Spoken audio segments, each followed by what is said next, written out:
Did you invite her? Mason froze. The question echoed louder in his mind than in the room. She wasn't just any guest. She was Chloe, the girl he left behind 8 years ago, and the woman now walking in with a boy who had his eyes. If you're watching this, I want to know, what time is it where you are, and where are you tuning in from? Drop it in the comments. And if you've ever had a moment you thought was buried in the past, suddenly walk back into your life, stay with me. Because of this story, it doesn't end the way you think. Don't forget to subscribe and share this with someone who believes in second chances. The late afternoon sun bled crimson across the city skyline, spilling through the floor-to-ceiling windows of Mason Parker's penthouse like a confession too long held back. He stood at the edge of his sleek living room, one hand in the pocket of his tailored slacks, the other clutching a fountain pen that hadn't seen ink in years. Below, the city pulsed, cars weaving through arteries of asphalt, lights flickering to life like stars waking up. At 35, Mason had carved his name into this world, a businessman whose investments turned dreams into steel and glass, a man on the cusp of marrying Sophia Bennett, a lawyer whose sharp mind matched her sharper smile. Their wedding 2 weeks away was the talk of the town, a union of power and polish set to unfold in a five-star hotel's gilded embrace. Yet as the horizon burned, Mason felt a hollow ache, a whisper of something unfinished. He turned from the window, his gaze landing on the mahogany desk where a stack of cream-colored envelopes waited, each addressed in Sophia's elegant script. The guest list was a who's who of the city's elite, partners, investors, old friends from the climb to the top. But one envelope, tucked beneath the pile like a secret, bore his own jagged handwriting. Chloe West. The name felt like a pebble in his shoe, small but impossible to ignore. He hadn't seen her in 8 years, not since he'd walked away from their college love affair, chasing a career that promised everything, and left him with this. A life polished to perfection, but cold to the touch. Mason sank into the leather chair, the pen heavy in his hand. He'd found her address in an old notebook, buried in a box of relics he hadn't touched since moving here. A photo had slipped out with it, a snapshot of him and Chloe, laughing under a willow tree, her hair a cascade of chestnut curls, her eyes bright with a future they'd planned together. He'd been 27 then, ambitious and restless, convinced the world was his to conquer if he just kept moving. He'd left her with a letter, a coward's goodbye, promising to call when he settled in the city. He never did. The memory stung, sharp and sudden, like a splinter under his skin. Why now? He couldn't say.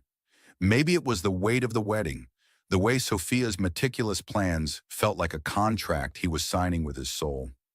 Maybe it was the quiet moments, like this one, when the city's hum couldn't drown out the questions. Was Chloe happy?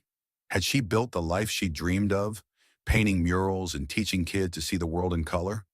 Or had she forgotten him, buried their past under new promises? He didn't know which answer he feared more. His fingers traced the envelope's edge, the paper cool and smooth. He told himself it was courtesy, a gesture to close a chapter. But as he scrawled her name, the pen dug too hard, ink bleeding into the grain. He saw her face, those hazel eyes that held him like gravity, the laugh that could unravel his defenses. He'd loved her fiercely once, enough to scare him into running. Now, with the wedding looming, he needed to know she was out there, living, breathing, maybe even forgiving him. He sealed the envelope, his pulse quickening, and slipped it into the outgoing stack. The act felt reckless, like tossing a stone into a still pond, not knowing what ripples would return. He stood smoothing his tie and glanced at the city below. It glittered, flawless and distant, like the life he'd built. But tonight it felt like a stage, and he was an actor who'd forgotten his lines. Across town, in a small house hugged by wildflowers and a sagging picket fence, Chloe West knelt in her kitchen, wiping flour from her hands. The air smelled of vanilla and warm bread, a batch of cookies cooling on the counter. At 34, her life was a patchwork of hard-won joys, a part-time job at a cafe, a garden she tended with stubborn love, and Noah, her 7-year-old son, who filled her days with light. The living room was a chaos of his toys, plastic robots and crayons strewn like confetti, and his laughter echoed from the backyard, where he kicked a soccer ball against the fence. She stood brushing a curl from her face and noticed the mail on the counter. Bills, flyers, and then a heavy envelope, cream-colored, out of place among the clutter. Her name was written in a hand she hadn't seen in years, jagged and unmistakable. Mason Parker. Her breath caught, a sharp tug at her chest. She turned the envelope over, half expecting a return address, but found none.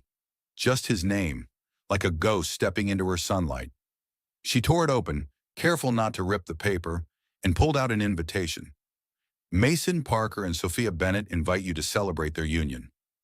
The words blurred as her heart thumped, a rhythm of shock and memory. 8 years of silence, and now this. A wedding, a life he'd built without her.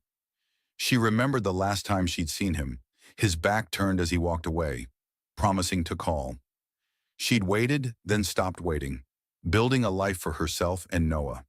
But the sight of his handwriting cracked something open, a wound she thought had scarred over. Chloe sank into a chair, the invitation trembling in her hands. She glanced outside where Noah chased the ball, his green eyes catching the fading light. Those eyes, Mason's eyes, were a daily reminder of what she'd carried alone. She'd tried to tell him, once, when she learned she was pregnant. A call that went to voicemail, an email unanswered, a letter returned. She'd chosen to let him go, to protect Noah from a father who seemed to want another life. But now this invitation felt like a challenge, a dare to face the man who'd left her wondering. "Mama, look!" Noah's voice broke through, his small frame bursting through the screen door, holding the ball like a trophy. "I almost scored!" She forced a smile, tucking the invitation behind a stack of bills. "That's my champ," she said, ruffling his hair. But her eyes drifted back to the envelope, its weight heavier than paper. Why had he sent it? Did he want her to see his triumph, his perfect life? Or was there something else, something unsaid? She stood, moving to the porch, the invitation still burning in her mind. Noah ran back outside, his laughter a tether to the present. The sun sank lower, painting the sky in hues of fire and shadow. Chloe's fingers brushed the paper in her pocket, and she felt the pull of a choice she wasn't ready to make. Would she go, face him, let him see the life she'd built? Or would she let the past stay buried? As the crickets began their evening song, she looked at Noah, his smile a mirror of Mason's, and knew the answer wasn't simple. Not anymore. The chandelier light danced across the ballroom, scattering flecks of gold over pressed suits and sequined gowns. But Mason Parker stood apart, his reflection a ghost in the hotel's towering windows. The pre-wedding gala buzzed with the clink of champagne flutes and the murmur of polished conversation, a symphony of power and privilege orchestrated for his union with Sophia Bennett. Yet his pulse thrummed with a restless edge, his eyes darting to the entrance every few minutes. The envelope he'd sent to Chloe West, scrawled in a moment of reckless nostalgia, haunted him now, a decision he couldn't unmake. Would she come? The question gnawed, sharper than the jazz quartet's notes weaving through the air. Sophia moved through the crowd like a current, her crimson dress aflame against the sea of black and navy, her laughter bright but calculated. She was everything Mason had wanted, sharp, ambitious, a partner who matched his stride in a world of deals and deadlines. But tonight, her presence felt like a borrowed coat, elegant but not quite his. He sipped his scotch, the burn doing little to quiet the unease that had settled in his chest since he'd mailed that invitation. He told himself it was nothing, a fleeting curiosity about a life left behind. But the lie tasted bitter. The doors swung open, and there she was, Chloe West, stepping into the room like a memory made flesh. Her navy dress hugged her frame, simple yet striking, its understated grace a quiet rebellion against the room's opulence. Beside her, clutching her hand, was a boy, no older than 7, his dark hair neatly combed, his suit slightly too big at the shoulders. Mason's glass froze halfway to his lips. The boy's eyes, emerald green, sharp with curiosity, were his own. His breath caught, the room tilting as if the floor had dropped an inch. The boy's smile, A faint dimple on one cheek was a mirror to a photo of Mason at that age, tucked away in his mother's attic. Chloe's gaze found him, steady and unyielding, carrying a weight that spanned 8 years of silence. She moved toward him, the boy trailing close, his small hand gripping hers like an anchor. Mason set his glass down, the clink lost in the crowd's hum, and stepped forward, his heart hammering. "Chloe," he said, his voice rougher than he intended. "I didn't think you'd come." Her lips curved, not quite a smile. "I almost didn't." Her voice was soft but firm, like the rustle of leaves before a storm. She glanced down at the boy. "This is Noah." The boy looked up, his green eyes locking onto Mason's with an unguarded curiosity that made Mason's throat tighten. "Hi," Noah said, his voice small but clear, before ducking slightly behind Chloe's leg. Mason knelt, his tailored vest creasing, and offered a smile that felt too fragile for the moment. "Hey, Noah. Nice to meet you." Noah's dimple deepened, a spark of recognition Mason couldn't place. He stood, his eyes flicking back to Chloe, searching for answers she wasn't offering. The air between them crackled, heavy with questions neither dared voice in this gilded cage of a room. Sophia's voice cut through, sharp and bright. "Mason, who's this?" She appeared at his side, her arm brushing his, her smile a perfect mask of curiosity. Mason straightened, caught off guard. "Sophia, this is Chloe West, an old friend from college, and her son Noah." Sophia's eyes flickered, assessing Chloe, then Noah, her smile tightening just enough to betray her unease. "Chloe," she said, extending a hand, "I've heard so little about you." Chloe shook her hand, her expression unreadable. "Likewise." The word hung, polite but pointed, and Mason felt the tension coil tighter. Guests nearby turned, their whispers a soft hiss beneath the music, speculation about the woman in the simple dress and the boy with Mason's eyes. Sophia's gaze darted between them, her fingers tightening on her champagne flute. "Enjoying the party?" she asked, her tone too bright, like glass about to crack. "It's lovely," Chloe replied, her hand resting on Noah's shoulder. "We just wanted to wish you both well." Her words were courteous, but her eyes held Mason's. A challenge or a plea? He couldn't tell. Noah tugged at her sleeve, whispering something about cake, and Chloe's face softened, a glimpse of the woman Mason had loved under starlit willows. Before he could speak, the crowd shifted, a wave of guests pulling Sophia away to greet a senator. Mason seized the moment, stepping closer to Chloe, his voice low. "Can we talk? Somewhere quieter?" She hesitated, glancing at Noah, then nodded. They slipped through a side door to a balcony, the city's lights sprawling below like a canvas of stars. The air was cool, sharp with the scent of impending rain. Mason turned to her, his pulse a drumbeat. "Chloe, Noah, he looks like me." His voice cracked, the words spilling out before he could stop them. "Is he?" He couldn't finish, the question too heavy, too raw. Chloe's eyes met his, steady as stone. "He's mine," she said, then paused, her breath catching. "And yours." The words landed like a thunderclap, shattering the fragile scaffolding of Mason's world. He stepped back, his hand gripping the balcony rail, the metal cold against his palm. "Why didn't you tell me?" he asked, his voice barely above a whisper. "You didn't want to know," she said, not cruelly, but with a quiet truth that cut deeper than accusation. "I tried, Mason." "You were gone." She turned, guiding Noah back toward the ballroom, her silhouette framed against the golden light spilling from within. Mason stood frozen, the city's pulse mocking his own. He'd sent that invitation to close a door, but instead he'd flung open a wound, one that bled with the green-eyed truth of a boy he hadn't known existed. Inside, the gala continued, laughter and music swirling like a tide. But Mason remained on the balcony, the weight of Chloe's words anchoring him to the spot. Noah was his son. The realization was a spark, igniting questions he wasn't ready to answer.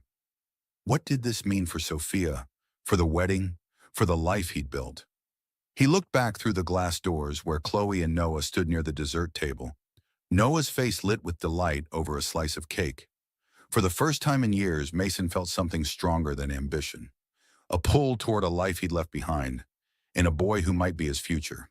The city's lights blurred into streaks of gold and amber as Mason Parker sat motionless in his penthouse, the untouched whiskey in his hand glinting like a silent accusation. Chloe's words, "He's mine, and yours," echoed in his mind, each syllable a stone dropped into the still waters of his carefully ordered life. The gala's glitter, the clink of Sophia's world, felt like a dream he'd stumbled out of, leaving him here, alone, with a truth that refused to settle. Noah, a boy with his eyes, his dimple, his restless curiosity, was his son. 8 years of absence stretched between them, a chasm Mason hadn't known existed until it yawned beneath his feet. He set the glass down, the clink sharp against the silence, and crossed to the desk where a box of old keepsakes gathered dust. His fingers brushed a faded photo, a letter he'd never opened, its edges yellowed like a bruise. Chloe's handwriting stared back, a relic from a time when love was enough to hold him. He tore it open now, the paper giving way with a soft rip. "Mason, I need to talk to you. Please call me. Chloe." The date was 8 years ago, a month after he'd left for the city, his phone already a graveyard of missed calls he'd ignored in his chase for something bigger. Guilt coiled in his chest, tight as a fist. He needed answers, not just from the past, but from her, now. The next morning, he drove to the outskirts of town, where the city's pulse faded into quiet streets and sagging fences. The cafe where Chloe worked was a squat brick building, its windows fogged with steam, the air thick with the scent of roasted coffee and cinnamon. Inside, she moved behind the counter, her chestnut curls tied back, her apron smudged with flour. She looked up as he entered, her hazel eyes narrowing, not with anger, but with the guarded wariness of someone who'd learned to expect disappointment. "Mason," she said, wiping her hands on a rag, her voice steady but cool. "What are you doing here?" "I needed to see you," he said, his words stumbling out, raw and unpolished. "About Noah. About everything." The cafe was half empty, a few regulars hunched over mugs, but the air felt too small for the conversation. Chloe nodded toward a corner table, away from prying ears, and poured 2 coffees, sliding one to him as she sat. "Why didn't you tell me?" he asked, his voice low, almost pleading. 8 years, Chloe. You let me go on not knowing I had a son." Her fingers tightened around her mug, the ceramic warm against her palms. "I tried," she said, her tone even but laced with a quiet hurt. "I called you, Mason. Left voicemails, sent emails, even a letter. You were in your new world, building your empire. Your assistant told me you were unavailable. The letter came back marked, 'Return to sender.' What was I supposed to do? Chase you across the country?" Mason's jaw clenched, the sting of her words sharpened by their truth. He remembered those early days, endless meetings, late nights, a life consumed by ambition. His assistant, a gatekeeper trained to filter out distractions, had done her job too well. "I didn't know," he said, his voice cracking. "I swear, Chloe, I didn't know." "I believe you now," she said, her eyes softening but not yielding. "But back then, I had to make a choice. Noah needed me. I couldn't keep waiting for you to care." She leaned back, her gaze drifting to the window, where Noah's school bus would soon pass by. "I moved here, got this job, built a life. It's not glamorous, but it's ours." Mason followed her gaze, imagining Noah, his son, running through the schoolyard, laughing, unaware of the storm his existence had unleashed. "What's he like?" he asked, the question slipping out, hungry for a piece of the boy he'd missed. Chloe's lips curved, a flicker of warmth breaking through her guard. "He's stubborn, like you. Loves drawing robots, building things with whatever he finds. Bottle caps, twigs, you name it. He asks questions I can't always answer, like why the moon follows us when we drive." She paused, her voice dropping. "He asked about his dad once. I told him you were far away, but you loved him. It was the best I could do." The words hit Mason like a slow, heavy wave. He saw himself in Noah's curiosity, his need to create, and the ache of it, of missing 7 years of firsts, clawed at him. "I want to know him," he said, his voice barely above a whisper. "I don't know how. but I want to try. Chloe's eyes searched his, looking for cracks in his resolve. He's not a project, Mason. You don't get to dip in and out when it suits you. He's a whole life, and he deserves more than half a heart. Her words were firm, but there was a tremor beneath them, a fear she didn't fully hide. I know, he said, leaning forward, his hands clasped tight. I'm not asking for forgiveness. I need to start somewhere. She studied him, the silence stretching like a tightrope. Then she stood, smoothing her apron. Noah's at the park after school. If you want to start, be there. But don't make promises you can't keep. She turned back to the counter, leaving him with the weight of her words and the faint warmth of the coffee he hadn't touched. Mason drove to the park, the city giving way to open fields and the hum of cicadas. He spotted Noah on a patch of pavement, kneeling with a piece of chalk, sketching a robot with gears for eyes. The boy's focus was absolute, his brow furrowed in a way that mirrored Mason's own when he pored over contracts. Mason stood at a distance, his heart pounding, watching his son create a world he'd never known. Noah looked up, catching his eye, and grinned, a dimpled smile that was both foreign and achingly familiar. Hey, mister, Noah called, waving the chalk. Want to see my robot? Mason's breath hitched. He crossed the grass, each step heavier than the last, and knelt beside the boy. That's a hell of a robot, he said, his voice thick. Noah beamed, pointing out the gears, unaware of the seismic shift happening in the man beside him.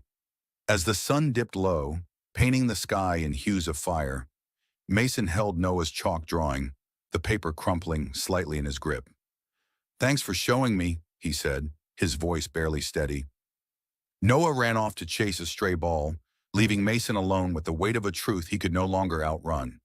He'd built empires, but this small, smudged drawing, was the first thing in years that felt like it belonged to him. The weight of Chloe's words clung to Mason Parker like damp air as he stepped into the hotel's event office, where the hum of wedding preparations buzzed like a distant storm. The revelation of Noah's existence, a boy with his eyes, his stubborn spark, had cracked the polished surface of his life, and now every step felt like walking on glass. Sophia Bennett stood at the center of the chaos, her crimson blazer a stark contrast to the white floral samples strewn across the table. She was a vision of control, directing florists and coordinators with a smile that could broker deals or break hearts. But Mason's heart wasn't in the room. It lingered in the park, with Noah's chalk-smeared robot and Chloe's guarded gaze. He clutched the edge of a chair, the leather cool under his fingers, as Sophia's voice cut through. Mason, the seating chart's a mess. The Wilsons can't be near the Carters. Old business feud. Can you handle it? Her tone was brisk, but her eyes flicked to him, catching the shadow in his expression. He nodded, his throat tight, but his mind was elsewhere, replaying Chloe's voice.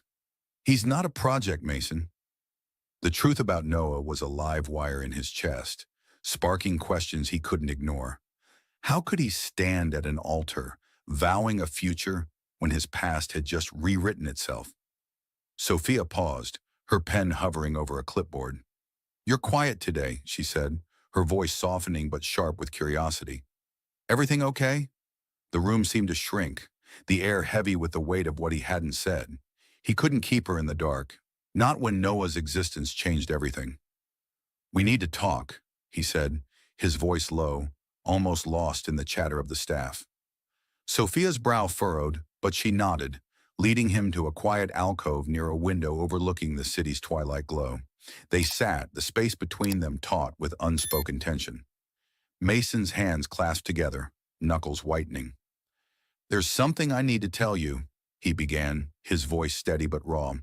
At the gala, Chloe West. She brought her son, Noah. He's 7, and he's mine. The words spilled out, heavy as stones, and Sophia's face froze, her eyes widening like a deer caught in headlights. For a moment she said nothing, her fingers tightening around the pen until it trembled.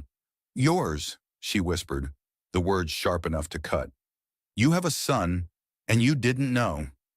Her tone wasn't accusatory, not yet, but the hurt beneath it was a blade. Mason nodded, his gaze dropping to the floor. I didn't know until last night. Chloe tried to tell me years ago, but I was Unreachable. My assistant screened her out. I didn't get the messages. Sophia leaned back, her arms crossing, a shield against the shock. And you invited her to our wedding without telling me? Why, Mason? Her voice cracked, revealing a vulnerability she rarely showed. Were you hoping for some grand reunion? Or just testing if you still felt something? The questions stung, each one peeling back layers of his own confusion. He shook his head, his voice barely above a whisper. I don't know why I sent it. I thought it was closure. I didn't expect him. The silence that followed was a chasm, wide and unbridgeable. Sophia's eyes shimmered, but she blinked hard, refusing to let tears fall. So what now? She asked, her voice steadying, reclaiming its edge. You're telling me this the day before our wedding? Are you walking away from us? Mason's chest tightened, the weight of her question pressing down like a collapsing roof. I'm not walking away, he said, but the words felt hollow. I need time. Noah's my son, Sophia. I can't pretend he doesn't exist. Her laugh was short, brittle, like glass shattering. Time, she repeated, standing, her heels clicking sharply against the marble floor.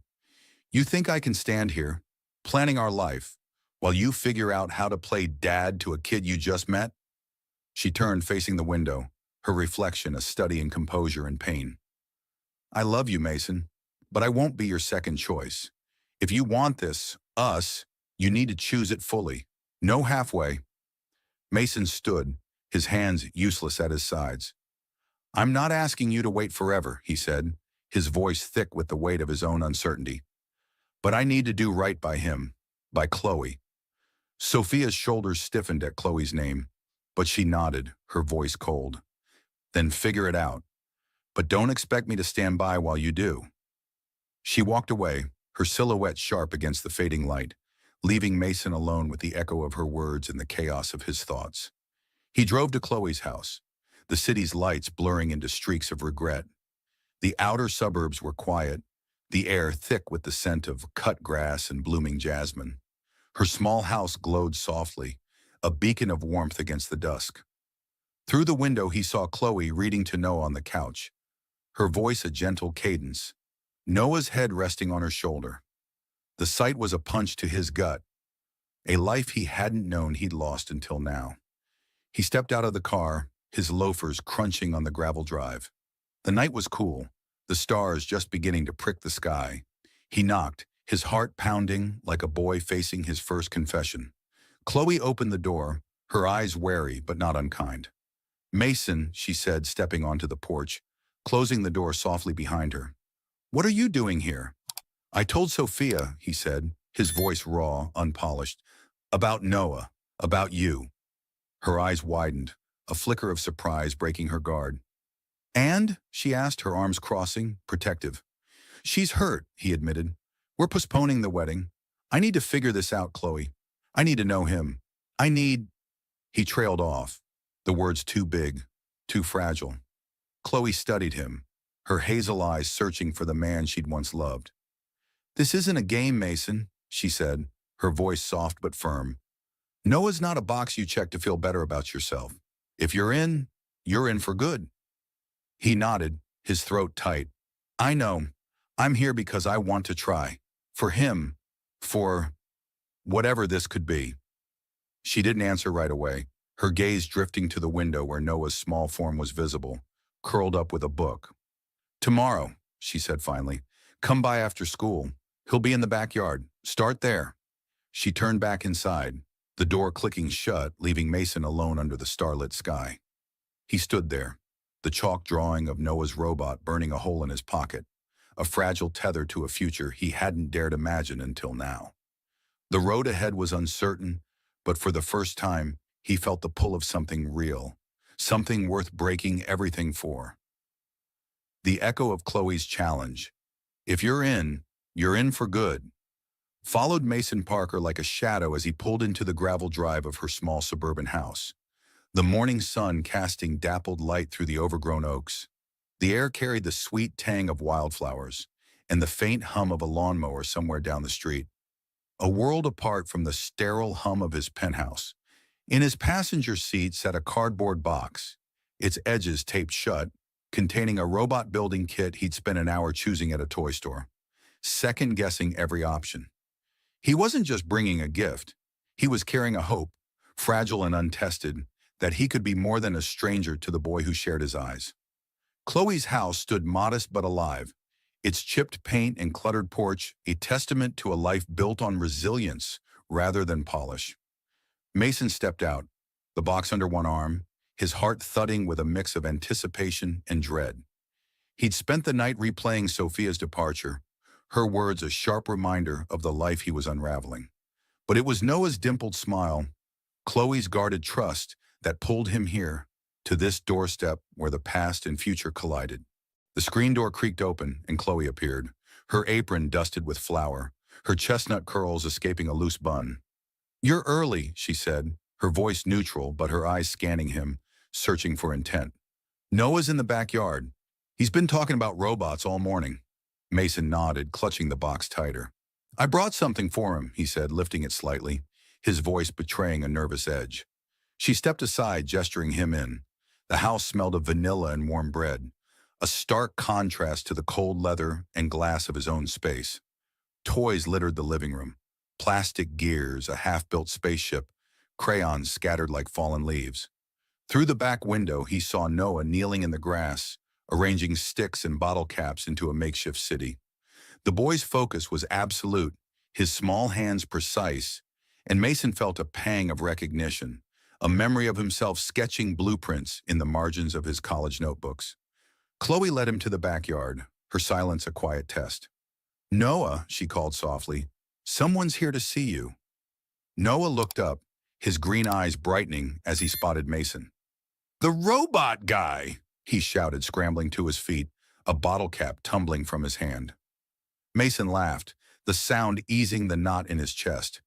"That's me," he said, kneeling to Noah's level, the grass cool against his knees. "I brought something we can build together. Want to see?" Noah's nod was eager, his fingers already reaching for the box. They sat on a patchwork blanket Chloe spread out, the robot kit spilling open between them. Noah's chatter filled the air, ideas about laser eyes and rocket feet, while Mason guided his hands, snapping plastic pieces into place. The boy's laughter was a melody, unself-conscious and bright, and Mason felt something shift inside him, a warmth he hadn't known he was missing. "You're good at this," he said, watching Noah align gears with a precision that mirrored his own. "Mom says I'm a builder," Noah replied, his brow furrowed in concentration. "Like a superhero, but for robots." Mason glanced at Chloe, who stood by the porch, her arms crossed, watching them with a mix of tenderness and caution. "Your mom's right," he said, his voice soft. "You're gonna build some amazing things." Chloe joined them, sitting on the blanket's edge, her coffee mug cradled in her hands. "He gets that from you," she said, her tone careful, almost reluctant. "The way you used to sketch ideas on napkins, never stopping until they were perfect." Mason's heart stuttered at the memory. Late nights in their college dorm, her head on his shoulder, his pencil racing across scraps of paper. He wanted to ask her if she missed it, missed them, but the question felt too big for this fragile moment. Instead, he turned to Noah. "What's the best thing you've built?" he asked. Noah's eyes lit up, and he ran inside, returning with a lopsided robot made of cardboard and tape. "This is Gear Tickler," he announced proudly. "He fights bad dreams." Mason's throat tightened, the innocence of it piercing him. He saw himself in Noah's pride, his need to create something that mattered. "Gear Tickler's a champ," he said, ruffling Noah's hair, the gesture feeling both foreign and right. Chloe watched, her expression softening but still guarded. "You're good with him," she said, her voice low, almost to herself. Mason met her gaze, searching for a crack in her armor. "I want to be," he said. "I know I've missed a lot, Chloe. I'm trying to make up for it." Her lips pressed into a thin line, and she looked away, her fingers tightening around her mug. "It's not about making up," she said. "It's about being here, every day. Noah doesn't need a hero. He needs someone who stays." The words landed like a quiet blow, and Mason nodded, his jaw tight. "I'm learning," he said. "I'll keep showing up." She didn't respond, but her silence wasn't cold. It was a space, a small opening he hadn't earned yet, but wanted desperately to fill. As the morning stretched on, Noah's chatter slowed, his energy fading into yawns. Chloe stood, brushing grass from her jeans. "Time for lunch, Werner," she said, her tone brisk but not unkind. Noah ran inside, clutching gear tickler, leaving Mason and Chloe alone. Mason hesitated, then pulled a folded piece of paper from his pocket. Noah's chalk drawing from the park. "He gave me this," he said, his voice thick.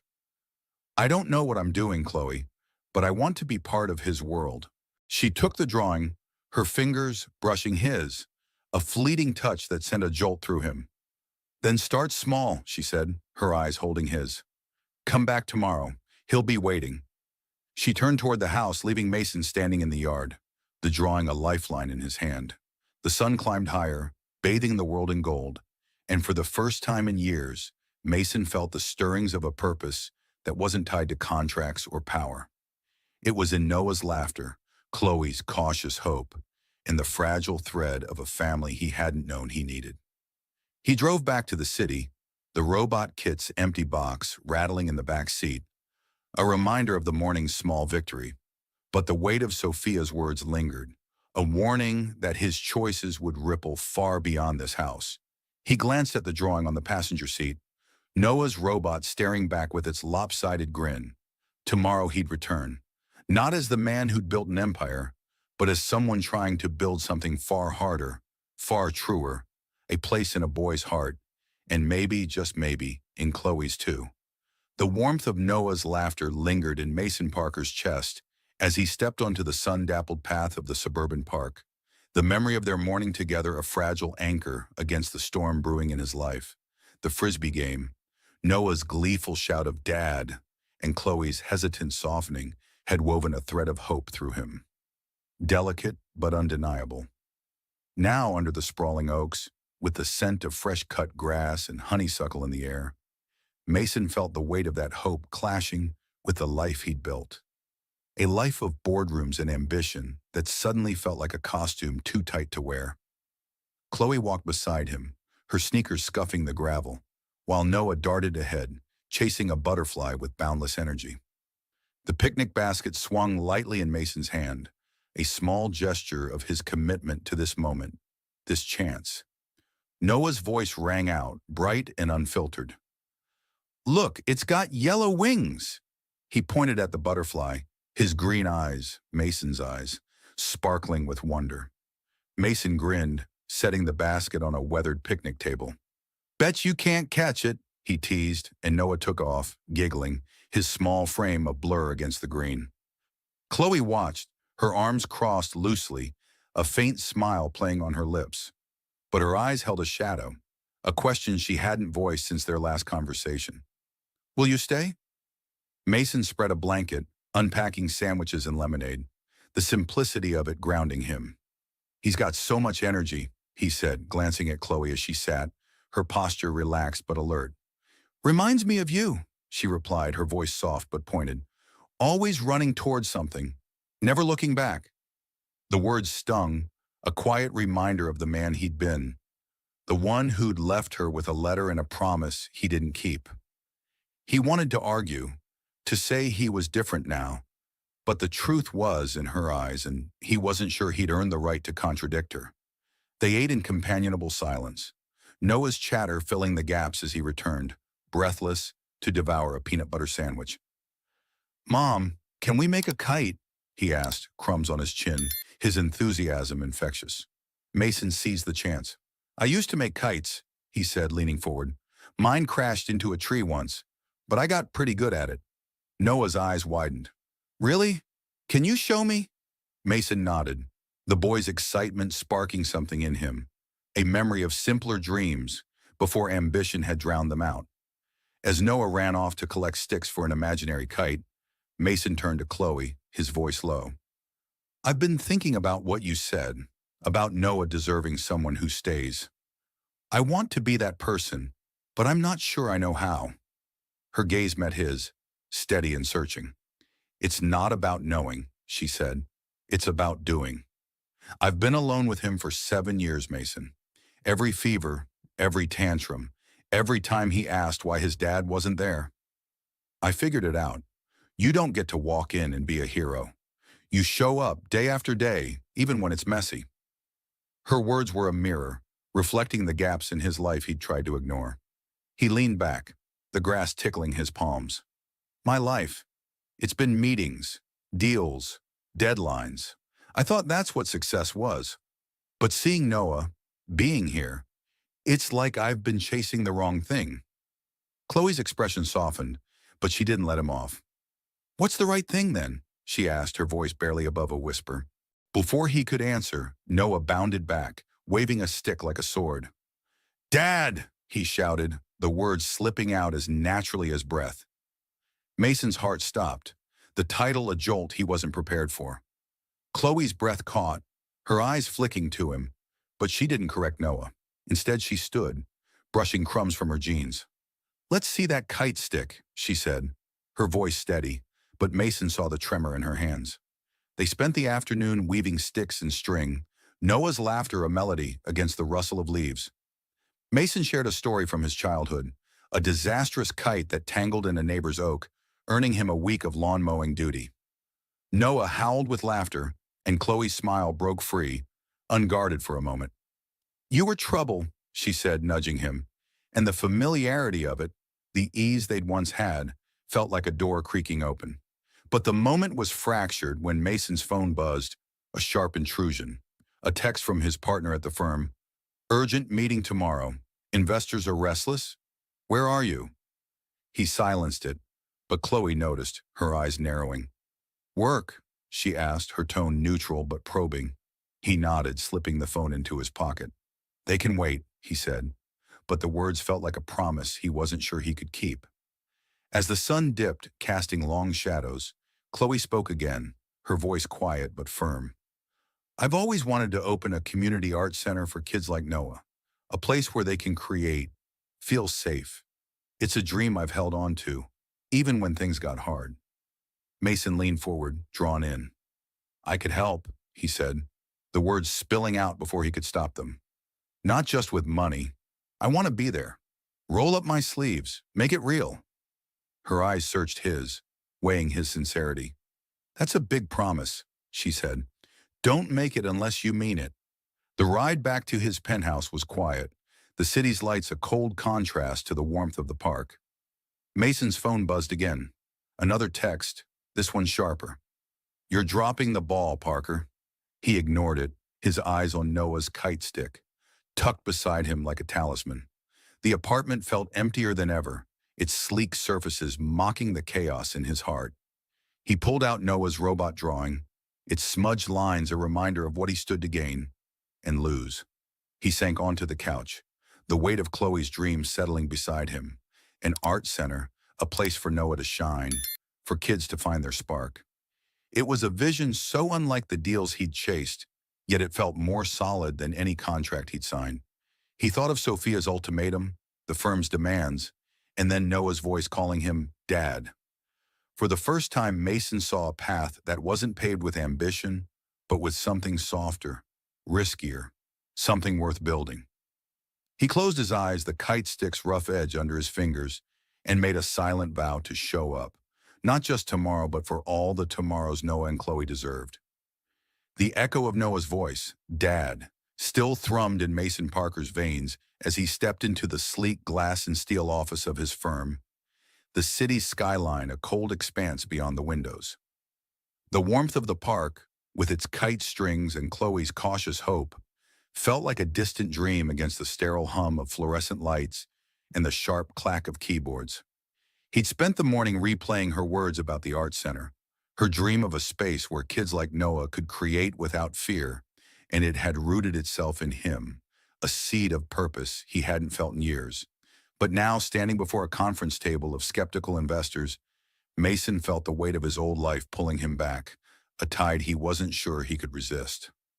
The boardroom crackled with tension, the air thick with the scent of coffee and ambition. His partner, Richard, leaned forward, his voice clipped. Mason, you've been absent. The investors are asking questions. The Dawson deal is teetering, and we need you here, not elsewhere. Mason's jaw tightened, his fingers brushing the edge of Noah's kite stick, tucked in his jacket pocket like a secret. He wanted to tell them about the boy, about the life he was trying to build, but their eyes, sharp, expectant, demanded the man he'd been, not the one he was becoming. "I'm not stepping away," he said, his voice steady but laced with an edge he couldn't hide. "But I'm shifting priorities. I'll consult, oversee key deals, but I'm done living for the next contract." The room fell silent, faces hardening.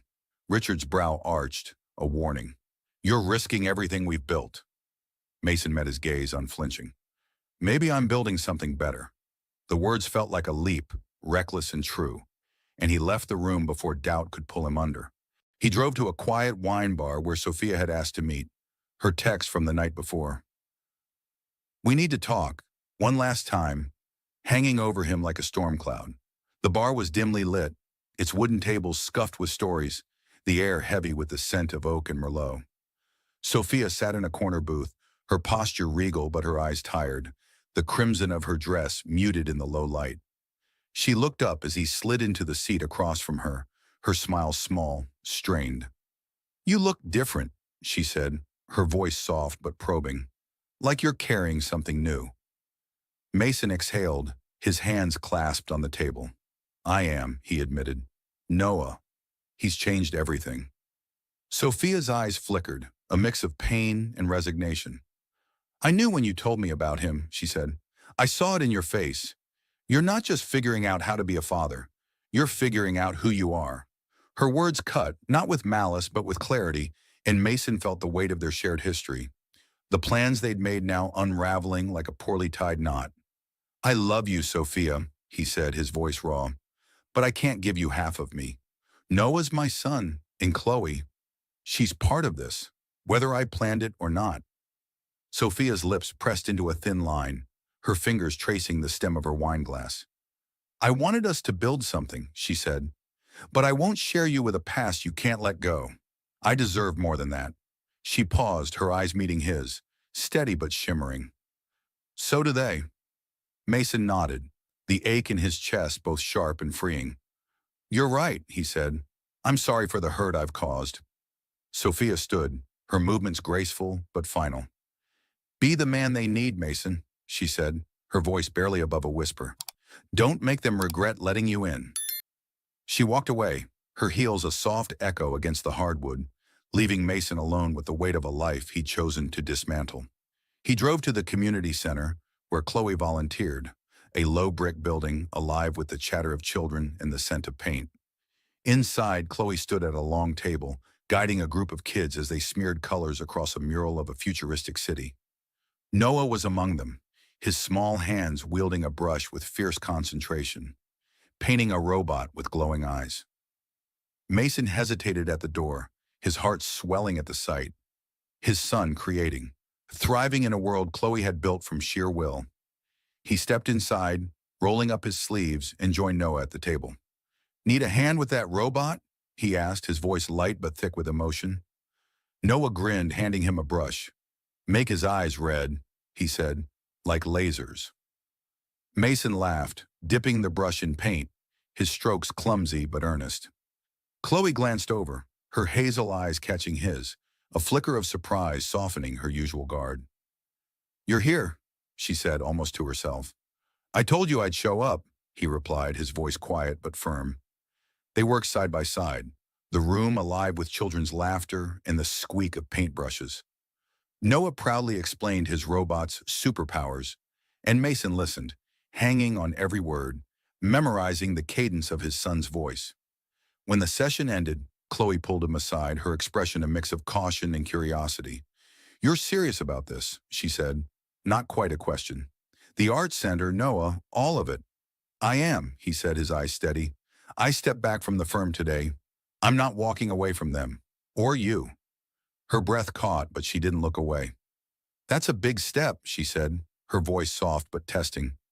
"But it's not enough to just show up, Mason. You have to stay." He nodded, the kite stick in his pocket a quiet reminder of his promise.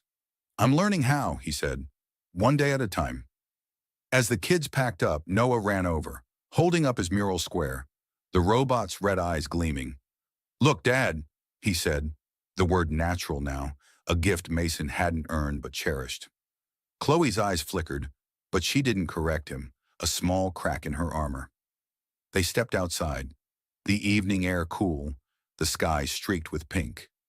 Mason felt the weight of Sophia's goodbye, the firm's disapproval, but they paled against Noah's grin, Chloe's quiet trust. He was standing at a crossroads, and for the first time, he knew which path to take. One painted with laser-eyed robots and the fragile hope of a family he was only beginning to understand. The echo of Noah's proud declaration, "Look, Dad," still danced in Mason Parker's heart as he stood in the vibrant chaos of the Community Arts Center's grand opening. A year's worth of promises now blooming into reality. The morning sun poured through the center's wide windows, painting the brick walls with light, while laughter and the hum of creativity filled the air like a living pulse. Children darted between tables piled with paint, clay, and glitter, their hands smudged with color, their voices a chorus of uncontained joy. Chloe West moved through the crowd with a quiet authority, her chestnut curls catching the light as she guided a shy girl to a canvas.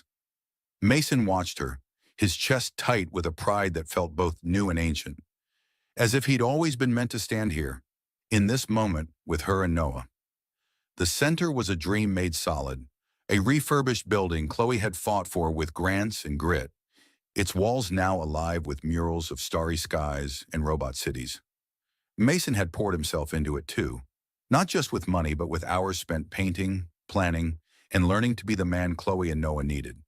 He'd traded boardroom suits for jeans streaked with paint, his old life of contracts and deadlines now a shadow compared to the warmth of this place. Noah, now 8, bounded toward him, clutching a paintbrush like a wand, his green eyes, Mason's eyes, alight with excitement. "Dad, we're doing a kite picture outside," he shouted, tugging Mason's sleeve. "You gotta help." Mason grinned, the word Dad still a jolt, a gift he held close. "Lead the way, champ," he said, following Noah to the garden, where a canvas tent shaded tables strewn with art supplies. The air smelled of fresh earth and blooming lavender, a breeze carrying the laughter of kids painting kites on large sheets of paper.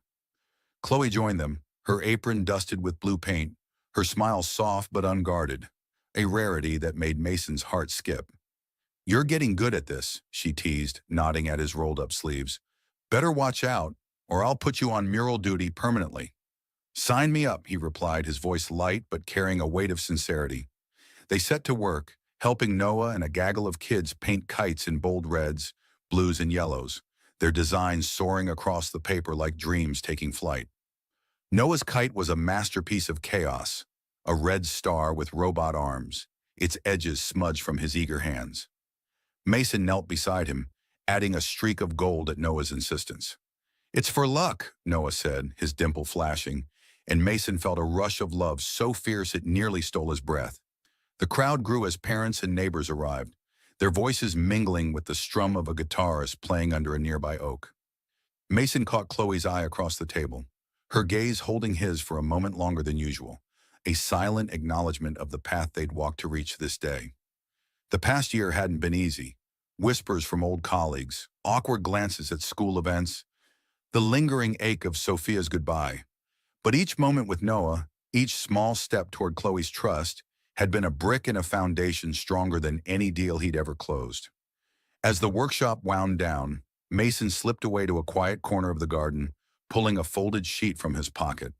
It was a drawing he'd worked on in secret, a sketch of the three of them, standing under a sky full of kites, their faces not perfect but alive with the messy beauty of their bond.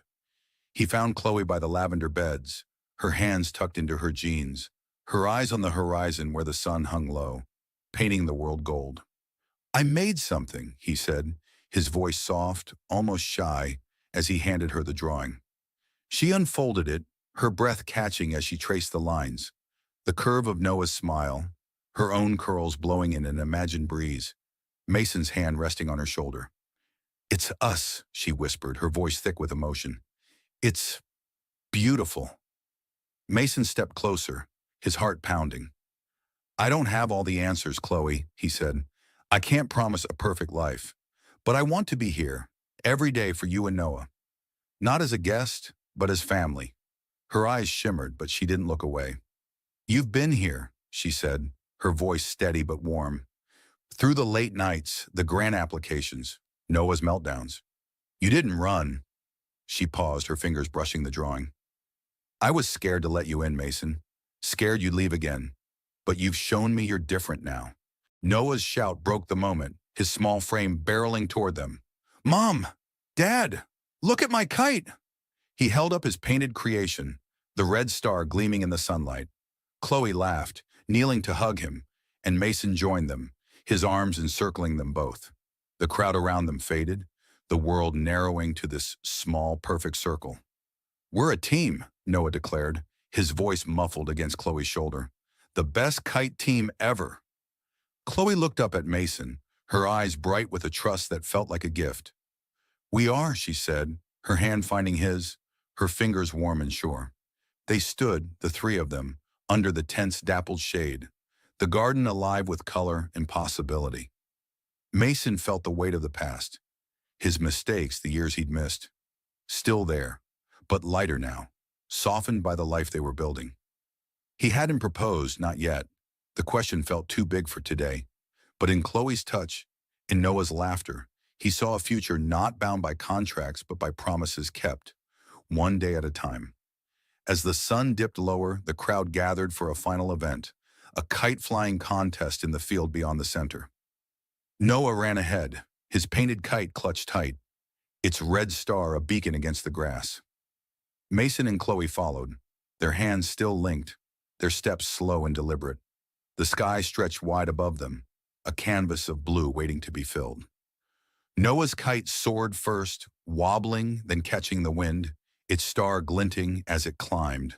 The other children's kites followed, a riot of color against the dusk, and the crowd cheered, their voices a song of shared joy. Mason squeezed Chloe's hand, his heart full. We're building something good, he said, his voice low, meant for her alone. She nodded, her smile a quiet vow. We are. Noah turned back, waving wildly, his laughter carried on the breeze. And as the kites danced above, Mason knew this was only the beginning. A life not perfect, but real, rooted in the messy, beautiful truth of love reclaimed and a family found. As the kites soared above the golden field, Mason, Chloe, and Noah stood together, their silhouettes etched against the twilight sky. The past, with its shadows and silences, had led them here, to a fragile, beautiful beginning built on trust and second chances. Their story, like the kites, wasn't perfect, but it flew, carried by love's quiet strength. The road ahead stretched wide, uncharted, but they'd walk it hand in hand. Thank you for listening to this journey of heart and hope. Don't forget to like, subscribe, and share our channel to join us for more stories that touch the soul. Petrova? The name escaped Julian Croft's lips like a wisp of frozen air, a ghost from the world of boardrooms now haunting a desolate park bench. He'd almost strode past, his mind still chewing on a multi-billion-dollar merger. In New York, you trained yourself not to see the city's casualties, but it wasn't the woman's slumped form that stopped his polished shoes on the icy pavement. It was the smaller, impossibly still shape huddled against her for warmth. Drawn by a force he didn't understand, he moved closer. The merciless glow of a street lamp illuminated a familiar cascade of dark hair. Elena Petrova, the brilliant marketing director he'd fired, and curled beside her, a child's face, serene in sleep, was his true indictment. This wasn't misfortune. This was a result. His result. If this powerful opening has already moved you, show your support with a like and subscribe to the channel to follow their unforgettable journey. The wind sliced through the canyons of Midtown Manhattan like a knife forged in ice, carrying the faint tang of exhaust and distant rain. Julian Croft pulled his cashmere overcoat tighter around his shoulders, the fabric whispering against his tailored suit as he strode from the gleaming tower of Croft Enterprises. It was well past midnight, and the boardroom lights finally dimmed after a marathon session dissecting quarterly projections. Numbers danced in his mind, profit margins up 12%, market share clawed from competitors, but they offered no warmth against the biting cold. He had built this empire from nothing, a scrappy kid from the Bronx who turned code into cash, bootstrapping his way to billionaire status by 30. Efficiency was his creed, weakness, a liability to be excised. The homeless figures huddled in doorways barely registered anymore, a blur of tattered coats and cardboard pleas, as inevitable as the city's gridlock. He quickened his pace toward the waiting black SUV, his breath fogging the air in sharp bursts. Central Park's southern edge loomed ahead, its wrought iron gates casting long shadows under the sodium lamps. Julian cut through a lesser path, the crunch of frost-kissed gravel under his loafers, the only sound breaking the night's hush. He nearly missed the shape on the bench, a bundle of darkness curled against the armrest, indistinguishable from the park's debris. But something smaller stirred beside it, a faint rustle like a sigh in the wind. He paused, irritation flickering. A child? The thought intruded unbidden, pulling him closer despite the internal scoff. Under the lamp's pallid glow, the figures resolved. A woman, her face half buried in a threadbare scarf, arms wrapped protectively around a small girl. The child's cheeks were flushed crimson from the chill, her lashes dusted with frost. Julian's jaw tightened. Not his problem. Turn away,